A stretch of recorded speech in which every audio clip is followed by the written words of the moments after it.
तो ये देखिए यहाँ क्रॉसिंग ओवर का मैं आपको एक्स्ट्रा पार्ट करा रहा हूँ, बिल्कुल इंपॉर्टेंट नहीं है, बिल्कुल इंपॉर्टेंट पॉइंट नहीं, लेकिन फिर भी एक एक्स्ट्रा बता रहा हूँ। देखिए क्रॉसिंग ओवर क्या किया हुआ था, क्रॉसिंग ओवर को एक्सप्लेन करने के लिए सबसे बेस्ट थ्योरी कौन सी है, सबसे बेस्ट थ्योरी कौन सी है हमारे पास, ये देखिए हमारे पास ये थ्योरी है, इसे हम बोलते हैं डार्लिंगटन्स। क्या बोलते हैं? Darlington's. Darling Darlington's. Okay, Darlington's theory. Okay, हम क्या बोलते हैं? Darlington's theory. ठीक है, the Darlington's theory of breakage, the Darlington's theory of breakage and union. ठीक है, आप इतना ही लिख लीजिए, एक्स्ट्रा करके लिख लीजिए इसको, एक्स्ट्रा। ओके, एक्स्ट्रा पॉइंट्स हैं। अब यहाँ पर क्या होता है? द इंजाइम्स, जो इंजाइम होते हैं, मैंने आपको बताया, आपको यहाँ पर क्या इंजाइम लगता है? राइब। ठीक है, हम मैंने क्या बोला? रिकॉम्बिनेज इंजाइम लगता है। ठीक है, अब रिकॉम्बिनेशन इंजाइम के आगे बात करें, दिस इंजाइम जो होता है, ठीक है, वो एंडोन्यूक्लियस, ठीक है, दी इंजाइम एंडोन्यूक्लियस। अब मैंने आपको पहले बताया था रिकॉम्बिनेज के बारे में, अब हम बात करने वाले हैं किसके बारे में? Endonuclease, the enzyme endonuclease. हम बात करने वाले हैं एंजाइम एंडोन्यूक्लियस के बारे में। वो क्या करता है, इससे क्या मिलता है हमको, इससे क्या हेल्प मिलती है? Helps in the development, helps in the development of breaks, helps in the development of breaks, the formation of gaps, the formation of gaps in the nicks. ठीक है, in the nicks is done by exonuclease. क्या करता है देखिए, endonuclease क्या करेगा? Development of breaks. क्या करेगा? Development of breaks. अब इन ब्रेक्स का क्या मतलब है? क्रॉसिंग ओवर के दौरान कुछ ब्रेक्स चाहिए होती हैं, जैसे सेगमेंट का टूटने का टाइम था, वो ब्रेक कौन प्रोवाइड करेगा? Endonuclease enzyme. ठीक है, एक्सोन्यूक्लियस क्या करेगा? वो गैप फॉर्म करेगा, वो गैप फॉर्म करेगा। ठीक है, वही सिमिलरली जैसे ब्रेक्स फॉर्म कर रहा है, वो गैप्स फॉर्म करेगा। कहाँ पर? कहाँ पर? निक्स में। ठीक है, कहाँ पर? निक्स में। अब एक्सोन्यूक्लियस क्या करेगा, एंडोन्यूक्लियस क्या करेगा, आपको समझ आ गई। The separation of chromatid segment in gaps is done bye you protein. You protein को क्या बोलते हैं? ठीक है, यू प्रोटीन को लिख लेते हैं यहाँ पर, यू प्रोटीन, यू प्रोटीन। अब यू प्रोटीन क्या करता है? ठीक है, the separation of chromatid segment. अब क्रोमैटिड सेगमेंट टूटते कैसे हैं? टूटते, टूटने में क्या मदद करेगा? अब breakage of, breakage of chromatid segments.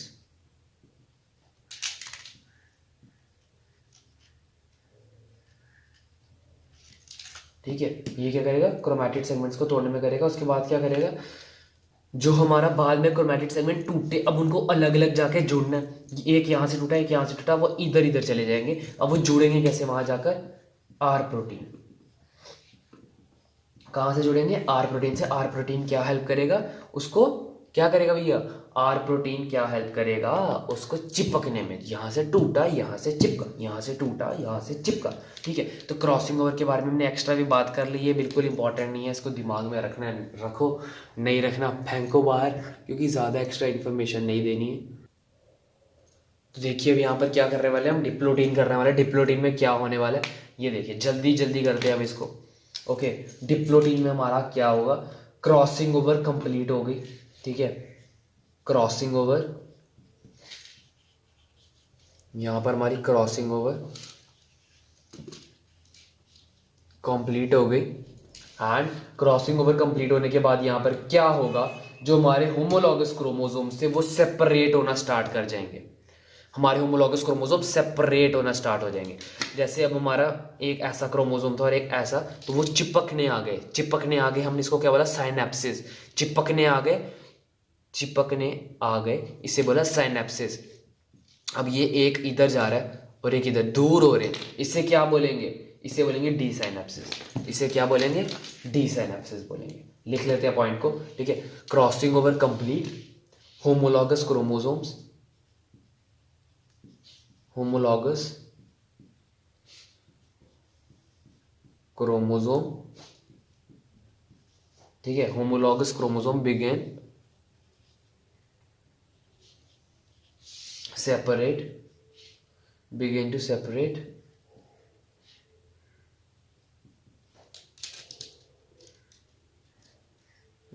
separate ठीक है। अब इसे हम क्या बोलते हैं, बिगिन टू सेपरेट को क्या बोलते हैं,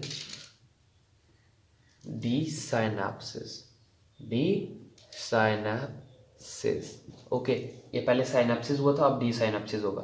अब अगर डी साइनेप्सिस हो रहा है तो क्या हुआ था, साइनेप्सिस के दौरान साइनेप्टोनिमल कॉम्प्लेक्स फॉर्म हुआ था। क्या हुआ था, साइनेप्टोनिमल कॉम्प्लेक्स फॉर्म हुआ था। अगर साइनेप्टोनिमल कॉम्प्लेक्स फॉर्म हुआ था, डी साइनेप्सिस में क्या होगा, साइनेप्टोनिमल complex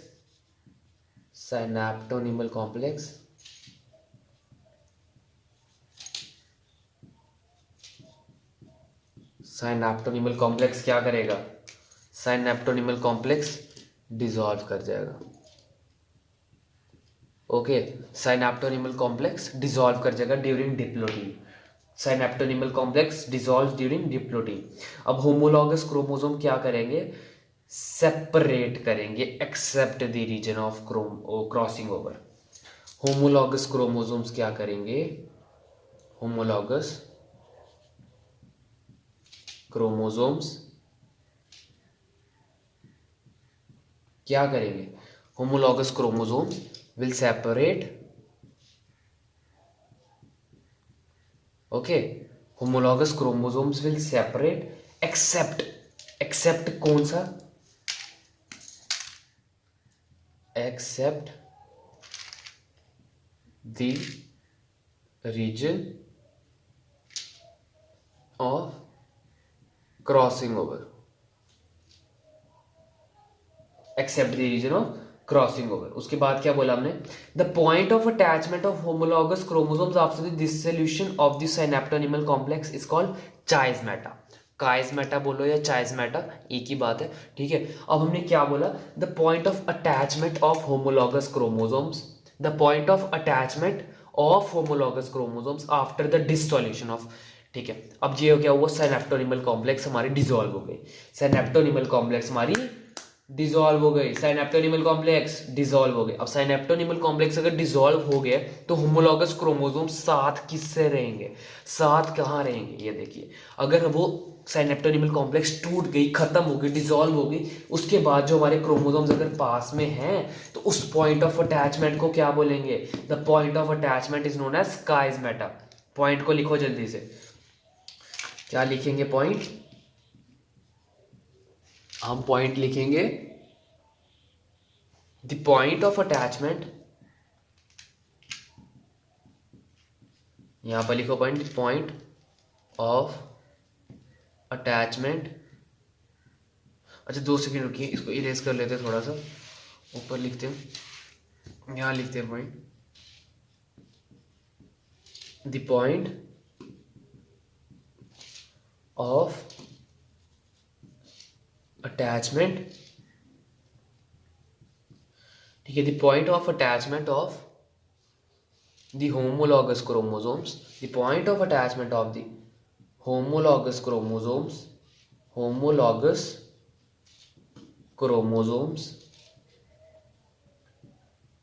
the point of attachment of the homologous chromosomes after the dissolution, homologous chromosomes after dissolution,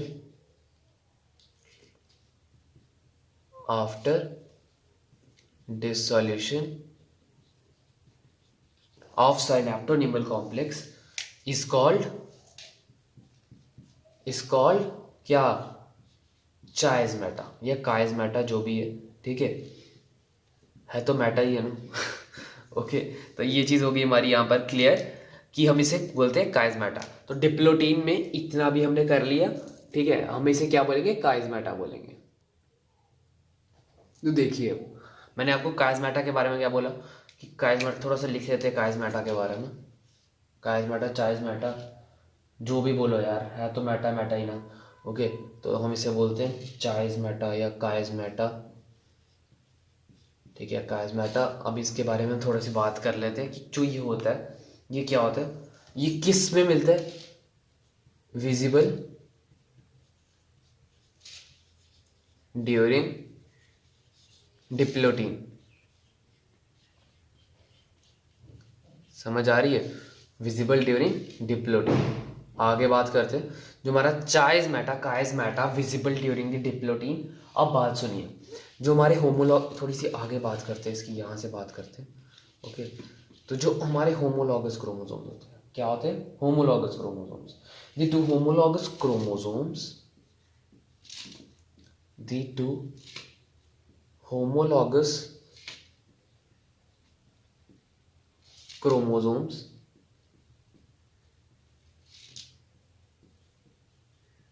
क्या बोला मैंने? The two homologous chromosomes begin to separate from each other. Homologous chromosomes क्या करते हैं? स्टार्ट सेपरेशन, ठीक है, स्टार्ट सेपरेटिंग।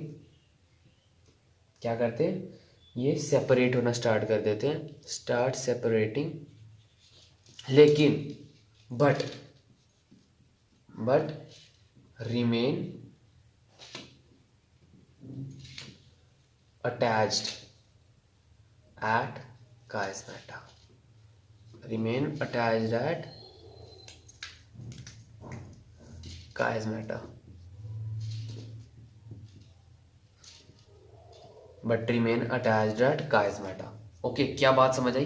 ये visible during the diplotene, the two homologous chromosome क्या करते हैं? जो हमारे होमोलॉगस क्रोमोसोम वो टूटने लग जाते हैं, सेपरेट होना स्टार्ट कर देते हैं, बट रिमेन जुड़े हुए रहते हैं। कहाँ पे? काइज़मेटा से। कहाँ पे? काइज़मेटा से। हम, ये हो गया हमारा काइज़मेटा, इसको करिए दूर, स्क्रीनशॉट ले लीजिए, बाद में नोट डाउन करते रहिएगा। डिस्क्रिप्शन के लिंक दूंगा, डिस्क्रिप्शन में पीडीएफ नोट्स डाउनलोड कर लेना, वहाँ से आप सारा नोट कर सकते हैं। नहीं तो आप पीडीएफ ही संभाल के रख लेना यार, नोट करने की भी ज़रूरत नहीं, क्यों टाइम वेस्ट करना। सारे हैंड रिटन नोट्स हैं, एकदम डिटेल नोट्स हैं, तो टेंशन लेने की बात नहीं। आगे बात करते हैं। Homologous chromosome does not separated chiasmata, हमने ये बात कर ली, ठीक है।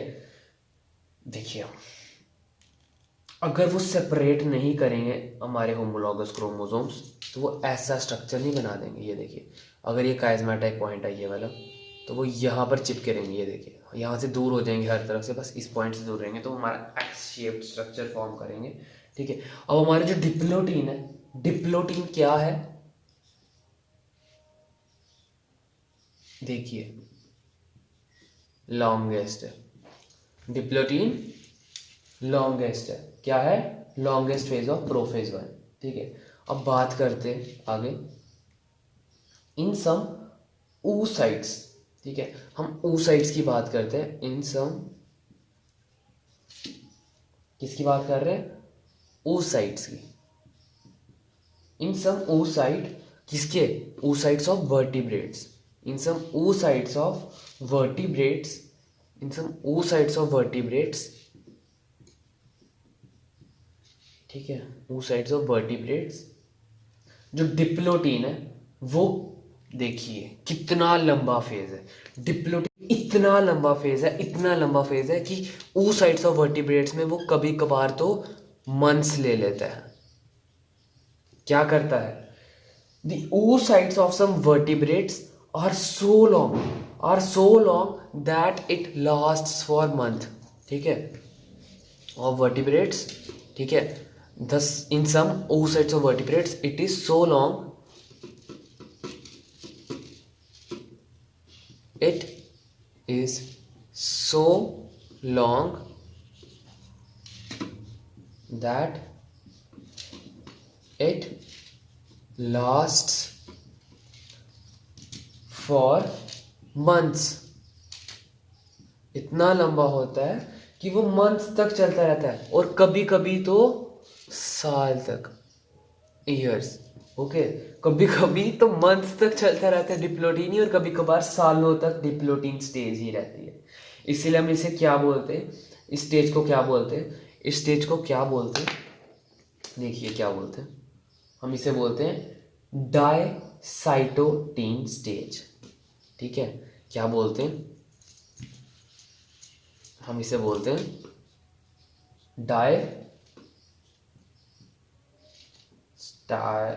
ठीक है, डायस्टाटीन स्टेज, डायस्टायोटीन स्टेज। ओके, जो बोलते हैं डायस्टायोटीन स्टेज, ठीक है। और जो काइज़मेटा है ना, काइज़मेटा क्या मैंने आपको बताया अभी ऐसे बना के कि एक एंड में चला जाता है। द काइज़मेटा की जब एंड में चला जाता है ना, तो देखिए क्या बोलते हैं, इस पॉइंट को हम लिख लेते हैं, ठीक है। हमें डायरेक्ट इसका ले लो स्क्रीनशॉट, ठीक है। स्क्रीनशॉट ले लो 1 2 3 4 5 स्क्रीनशॉट ले लिया, इरेज। ओके, अभी हम इसको इरेज करते हैं। एक लास्ट पॉइंट लिख लेते हैं हम अपना डिप्लोटीन के बारे में, ठीक है। तो क्या होता है, movement of chiasmata, movement of chiasmata towards end, जो वो एंड्स में चला जाता है, towards ends of chromosomes,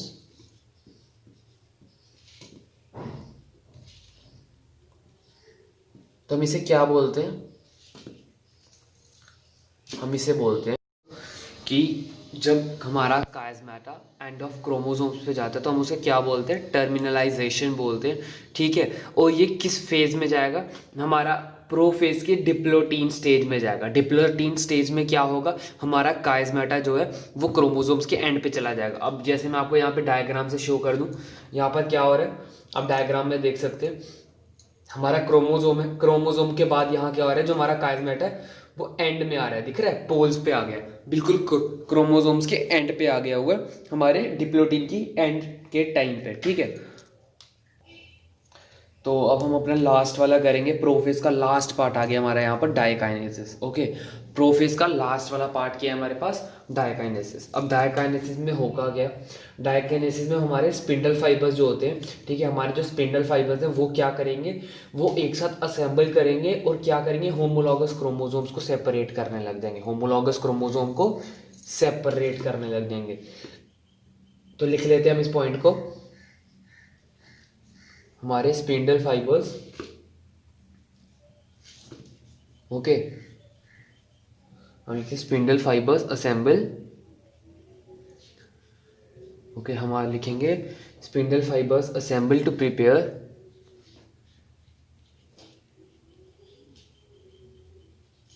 spindle fibres assemble to prepare homologous chromosomes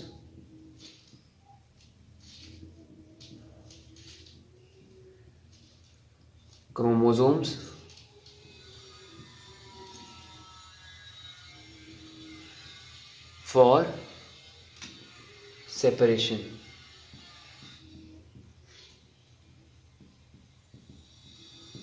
okay, चीज़ क्लियर हुई कि स्पिंडल फाइबर्स क्या होगा, हमारे स्पिंडल फाइबर्स असेंबल करेंगे और उसके बाद क्या, किस चीज़ के लिए प्रिपेयर करेंगे, होमोलॉगस क्रोमोसोम को सेपरेट करने के लिए। ठीक होगी बात, क्लियर हो गई। अब हम लिखेंगे टर्मिनलाइजेशन ऑफ काइज़मेटा, जो हमने पिछले स्टेज में पढ़ा, हमने डिप्लोटीन में पढ़ा कि हमारे जो काइज़मेटा है वो टर्मिनलाइज हो जाएगा, ठीक है, उसे हम टर्मिनलाइजेशन बोलते हैं। तो अब उस प्रोसेस के बारे में हम यहाँ पर बात कर लेते हैं। क्या बात है यहाँ पर, terminalization of chiasmata. Okay, terminalization of chiasmata, बात क्लियर हो गई। हम इसके आगे बात करते हैं इस पे। अब यहाँ पर क्या, हम पहले लिख लेता हूँ फिर उसके बाद एक्सप्लेन करता हूँ आपको। तो देखिए यहाँ पर क्या बोला, टर्मिनलाइजेशन ऑफ काइज़मेटा में क्या होगा, क्रोमोसोम्स की टाइट कंडेंसेशन की वजह से, क्रोमोसोम्स की due to the tight condensation of chromosomes, chromosome की टाइट कंडेंसेशन की वजह से क्या होगा, जो हमारा काइज़मेटा है वो डिसअपियर हो जाएगा। जाएगा कहाँ, यहाँ पर था तो वो टिप्स पे जाने की कोशिश करेगा, यहाँ पर था वो टिप्स पर जाने की कोशिश करेगा और टिप से क्या करेगा, स्लाइड ऑफ कर जाएगा। टिप से क्या करेगा, स्लाइड ऑफ कर जाएगा। वो टिप्स पे जाने की कोशिश करेगा, उसके बाद क्या करेगा, स्लाइड ऑफ हो जाएगा। Okay, slip. अब यहाँ पर क्या लिखा मैंने, condensation of chromosomes, chiasmata disappear by slipping off और शिफ्टिंग टू द टिप, और shifting to the tip. Okay, अब अगला पॉइंट क्या होगा, डायकाइनेसिस में, डायकाइनेसिस में क्या होगा, nucleolus disappears, nucleolus disappears and the nuclear envelope डिसइंटीग्रेट्स। हमारा न्यूक्लियोलस होता है ना, यहाँ पर ये हमारा सेल है, यहाँ पर, ठीक है, सेल है, सेल के अंदर न्यूक्लियस, न्यूक्लियस के अंदर न्यूक्लियस, न्यूक्लियोलस डिसअपियर हो जाएगा, न्यूक्लियोलस गायब हो जाएगा, और जो हमारी ये डिसइंटीग्रेट होने लगेगी, मतलब टूटने लग जाएगी। क्या होने लग जाएगी? टूटने लग जाएगी। यहाँ तक बात क्लियर हुई? तो हमारा यहाँ पर हमने क्या पढ़ लिया, एक बार वापस देख लेते हैं, क्या बोलते, देख लें एक बार वापस से। तो हमने भी क्या किया, हमने किया मियोसिस वन में आई प्रोफेज, प्रोफेज में हमने किया लैक्टोटिन जिसे हम बायपॉइंट स्टेज बोलते थे, फिर हमने किया जाइगोटिन, ठीक है, जिसमें होमोलोगस क्रोमोसोम्स के बारे में किया, साइनेप्टोनिमल कॉम्प्लेक्स के बारे में, साइनेप्सिस क्या होता है, फिर उसके बाद पैकेटिन किया, पैकेटिन में क्या होता था, हमारे जो सिस्टर क्रोमैटिड्स थे उसके बारे में पढ़ा, नॉन सिस्टर क्रोमैटिड्स के बारे में पढ़ा, ठीक है, टेट्रॉइड के बारे में पढ़ा, टेट्रॉइड क्या होता था, 4 क्रोमैटिड जो अलग हो जाते हैं उसके बारे में पढ़ा, फिर उसके बाद हमने पैकेटिन में किस चीज़ों के बारे में पढ़ा, रिकॉम्बिनेशन एंजाइम्स के बारे में, क्रॉसिंग ओवर के बारे में पढ़ा, ठीक है, इतनी चीज़ों के बारे में पढ़ा। उसके बाद हमने क्या किया, क्रॉसिंग ओवर के बारे में थोड़ा ज़्यादा पढ़ा था। उसके बाद क्या किया, डिप्लोटीन की, ठीक है, डिप्लोटीन में हमने अच्छे से पढ़ा कि हमारा जो वो होता है, हमारे जो साइनेप्टोनिमल कॉम्प्लेक्स होता है वो हटने लग जाता है, डी साइनेप्सिस होती है, ये चीज़ें पढ़ी हमने। उसके बाद क्या किया, डायकाइनेसिस किया, जिसमें हमने ये सारे पॉइंट्स कवर किए, ठीक है। तो अभी इस वाली वीडियो में सिर्फ इतनी बात करते हैं, उसके बाद बाकी हम बात करेंगे साइनेप्सिस 2 की, ठीक है। उसके बाद साइनेप्सिस 2 बोलो, सॉरी, हम बात करने वाले मियोसिस 1 हमारा हमने यहाँ पर कंप्लीट कर लिया, तो अब हम बात करेंगे मियोसिस 2 की।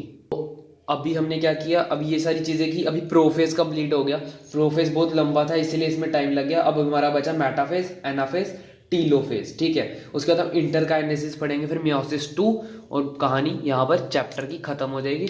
तो अभी इस वाली वीडियो में इतना ही, ठीक है। अगर सारी चीज़ें अच्छे से समझ आ गई हैं तो लाइक कर देना वीडियो को, चैनल को सब्सक्राइब करना मत भूलना जाते जाते, और बेल नोटिफिकेशन को कर देना प्रेस, ताकि जब भी मैं आपको एक न्यू वीडियो पोस्ट करूँ तो आपको नोटिफिकेशन आ जाए, ठीक है। और एक इंपॉर्टेंट बात कि अब इतनी चीज़ पढ़ ली है, जल्दी से जाओ, जो आपको नोट्स रिवाइज करने का बोला रिवाइज करो। साथ में मैंने जो स्क्रीन पे वो दिखाए थे, जितनी चीज़ें दिखाता हूँ स्क्रीनशॉट साथ साथ में ले लिया करो, एक प्रॉपर नोट्स बनाओ, ताकि बाद में आपको रिवाइज करते टाइम प्रॉब्लम ना आए और आप अच्छे से चीज़ें रिवाइज कर पाओ, ठीक है। आप ही के लिए हो रहा है यहाँ पर जो भी हो रहा है, ठीक है। तो अच्छे से रिवाइज करना, अच्छे से पढ़ना।